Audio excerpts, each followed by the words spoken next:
Okay guys, ngayon magagawa ko ng video pa about sa ating LBD. I-describe ko sa inyo kung paano gumagana yung aking setup sa LBD. Para ito sa mga mga gustong matuto about sa LBD, sa mga connection nito.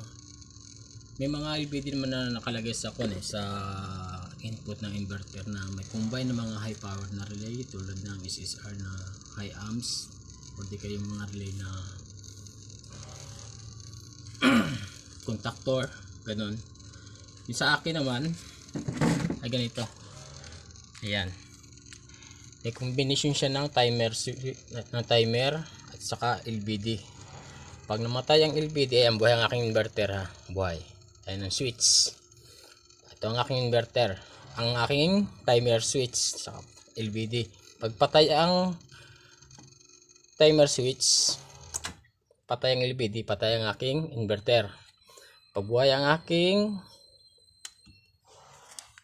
timer, yun lang, hindi siya nabuhay kasi hindi pa naabot nito yung kanyang yung nakaset ko na voltage na mag-on ang aking inverter. Pero mag-on yan. Pwede naman natin siyang ibaba muna natin siya para mabuhay.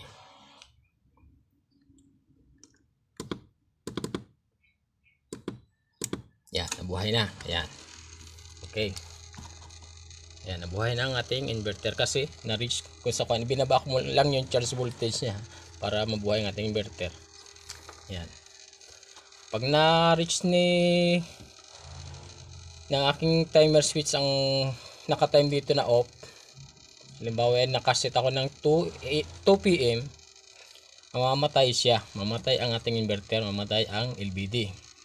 Sa umaga, nakaset siya ng alas 8, mabubuhay siya ng alas 8. Mabubuhay ang inverter, mabubuhay ang LBD. O mabubuhay muna ang LBD bago mabuhay ang inverter. Ngayon, ang aking setup sa LBD, ayan, ito yung input, ito yung output. Ito yung relay. So ganito ang aking ginawa. Yung connection mula dito sa input na dumaan sa relay papunta rito sa output, kinat ko yan. Yan, kinat ko yan. So ibig sabihin wala nang supply na 12 volts na lumalabas dito. So ito ngayon, itong relay ay magiging switch na lang din ni inverter. Yan, nakaseries siya dito sa switch ng ating inverter. Ito yung bar na yan. Yan. Pakita ko sa inyo ha. Naka-switch na yan dyan. Naka-switch yan. O yan, wala siyang balot. Hindi ko na binalutan yan. Ngayon, pwede ko siyang patayin dito sa switch ng inverter. Yan, o. Okay, ayan. Pag nalubat, mamatay pa rin ang inverter kahit buhay ang ating timer. Yan na ang aking setup. Tapos yan, may lawa-lawa na siya. Ngayon meron ako nakita na wala siyang binago dito, wala siyang kinat na linya sa board ng ating LBD. Yung positive na supply na dumaan sa output, di may positive output dito na 12 volts. Kung 12 volts ang setup, pinano niya sa switch ng inverter. Pag nag-on dito, mag-on dito kahit naka-off ang switch ng inverter. Ganon. So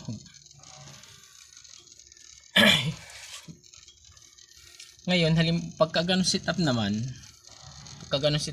miski patay mo dito sa switch ng inverter, buhay pa rin siya basta hanggat buhay dito sa LBD.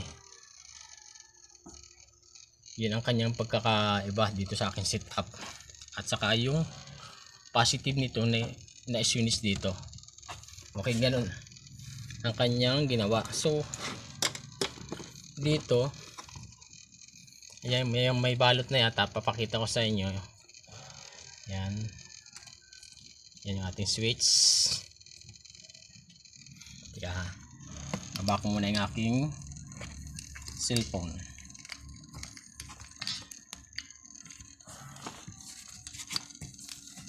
Taas natin konti. Yan. Ganda. Okay. Sorry, maindig ha. Guys. Ayan. Para may pakita natin itong ating switch ng inverter.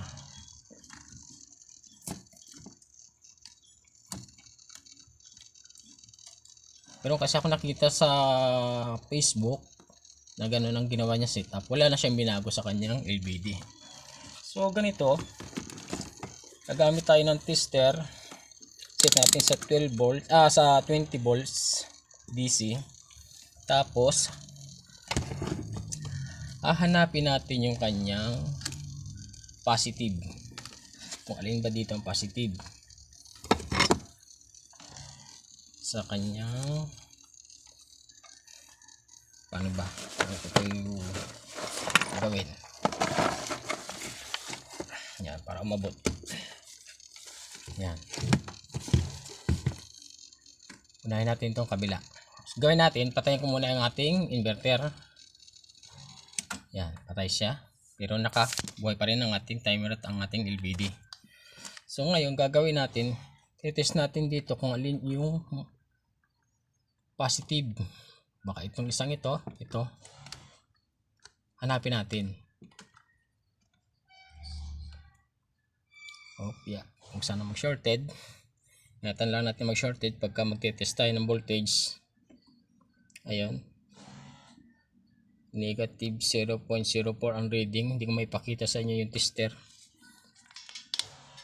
Negative siya. Ayan. Ganyan din. Ayun, negative 12. Ibig sabihin, itong isang pin ng switch ang positive. Yan.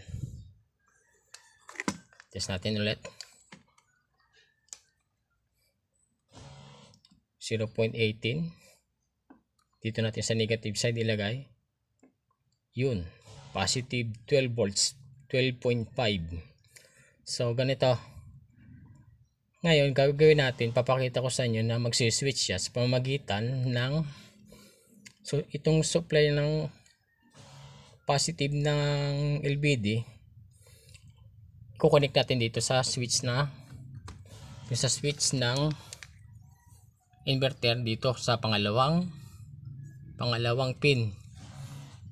Ito yung supply, ito yung supply positive.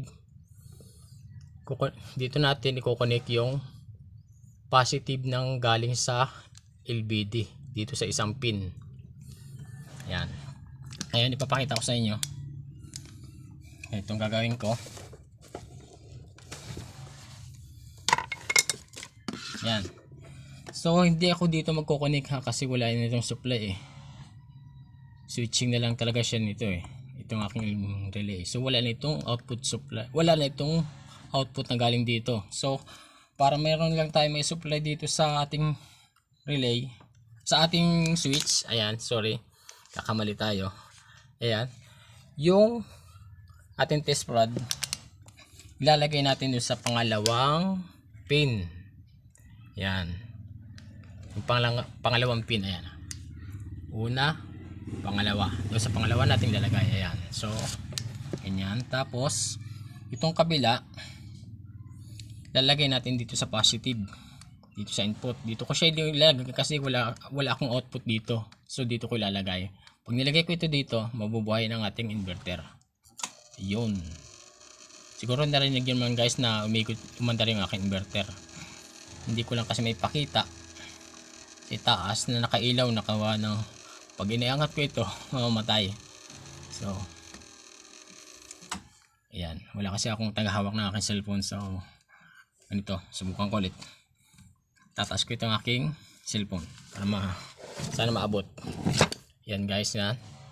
Yan. Nakalagay yung aking test probe sa pangalawang pin ng switch ng inverter.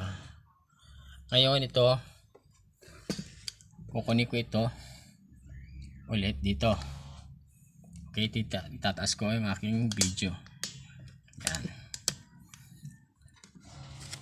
baka sakali makita nyo na mailaw yung ilaw ng inverter.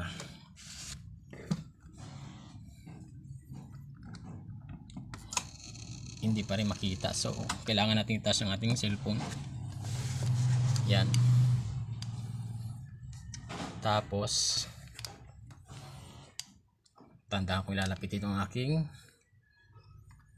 test probe dito sa baba. Ayan. Yan. Ganyan yung setup ng isang gumawa ng LVD na kinunik sa inverter.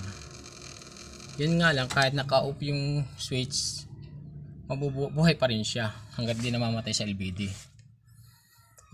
Hindi katulad na sa akin, pag naka-off switch, kahit buhay ang LVD, patay ang inverter. Pag naka-on naman sa switch, ayan, naka-on, at namatay naman ang LVD, halimbawa na lubat, mamatay ang inverter. Or hindi man lubat,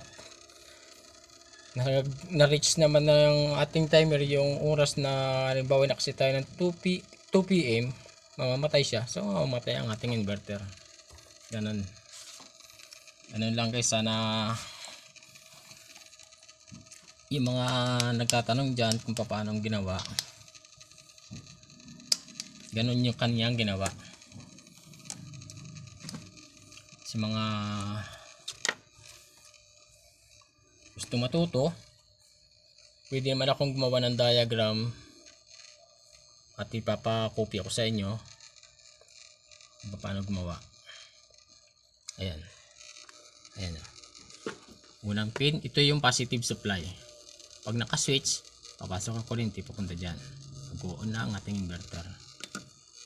Ngayon, ito ang ating setup. Kung pinatay ko, patay ang inverter. Buhayin natin. Halimbawa ang namatay dito sa timer ulit, patay natin. Patay lahat, pati inverter. Pag nabuhay ng alas 8 ng umaga, buhay ang inverter natin. Again, hindi na naman siya nabuhay, gawa ng kailangan ma-reach niya muna yung voltage na isinit natin. Ayun, nagkuha na ulit, nabuhay na siya ulit.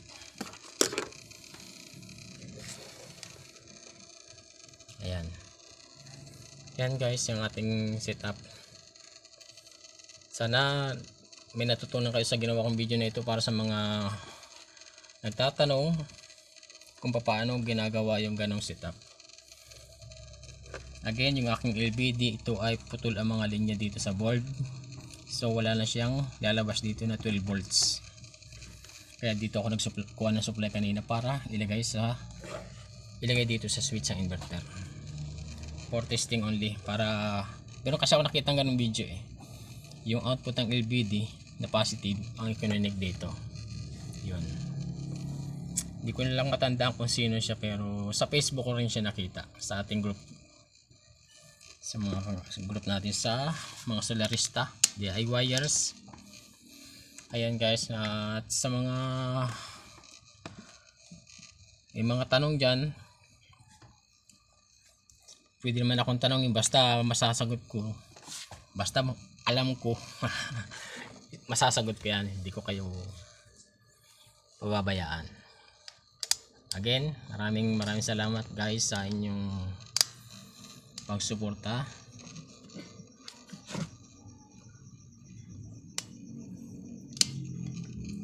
Bye guys, thank you.